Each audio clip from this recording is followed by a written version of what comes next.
Today we are going to show how the installation of the McLaren reverse camera works.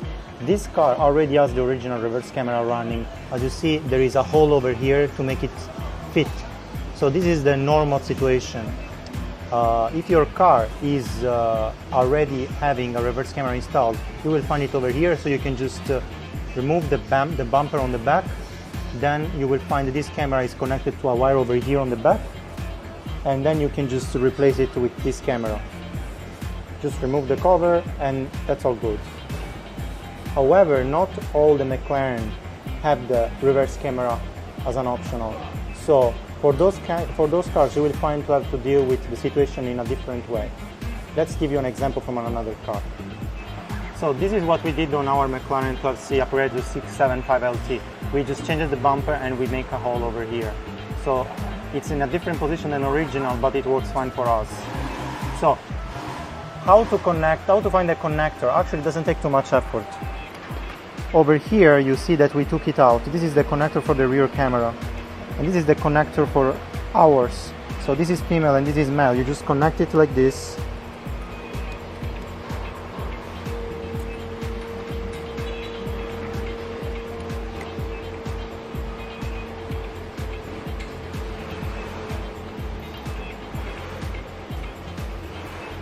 Just connect it like this, and then you have signal already. So connection is quite easy. The only thing you need to spend is about 15 to 30 minutes to remove the bumper and connect the camera. If your bumper don't have a hole, then you need to add some extra time to make the hole or to use a separate solution. Then after this, if your McLaren don't have a reverse camera originally, what you need to do is to go to the OBD socket and connect an MDS or a Galileo to change the coding inside the head unit, so it will allow the reverse camera. In this way the car knows that it has a reverse camera and it can use it when you're selecting the reverse gear. Otherwise it will just not use it.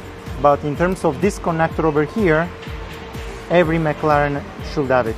So if you want to make sure that your car can support the reverse camera, don't look for the hole in the bumper, but look for this connector over here in the back of the rear bumper. So if you want to install a McLaren after reverse camera and you want to choose an aftermarket option, our reverse camera will allow you to connect directly to the original connector of the car, which looks exactly like this one, except it's female, not male. And this reverse camera is following the same standard of McLaren. So the only thing you need to pay attention to is whether your car is using a first generation or second generation iris head unit.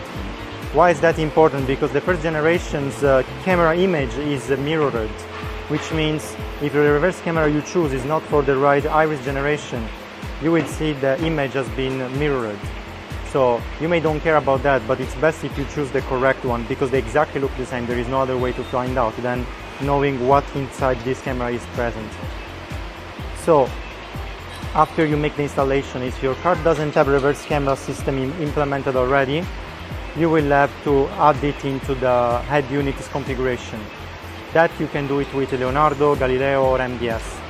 And then another thing you may need to do is to open a hole for the reverse camera in case it doesn't have already the hole in the original rear bumper or in the aftermarket rear bumper you're using.